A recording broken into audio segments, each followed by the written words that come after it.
کیا آپ نے روبوٹ سولجرز کی یہ ویڈیوز دیکھی ہیں؟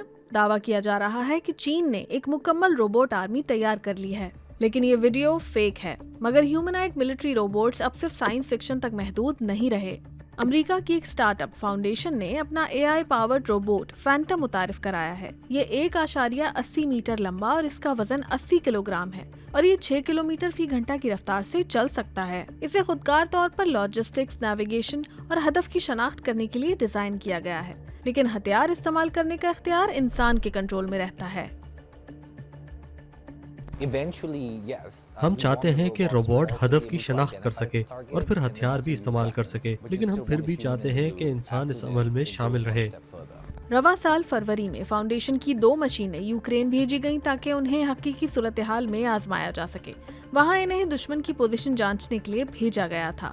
ناقدین کے مطابق جنگ میں خودکار نظام کے استعمال کے سنگین نتائج ہو سکتے ہیں۔ ان کے مطابق اس طرح جنگ شروع کرنے میں سیاسی رکاوٹ ختم ہو جائے گی اور مشین کبھی بھی اپنے کسی عمل کے نتائج کو نہیں سمجھ سکتی۔ سن 2027 کے آخر تک فاؤنڈیشن نامی کمپنی کا 50,000 روبوٹ سولجر تیار کرنے کا منصوبہ ہے۔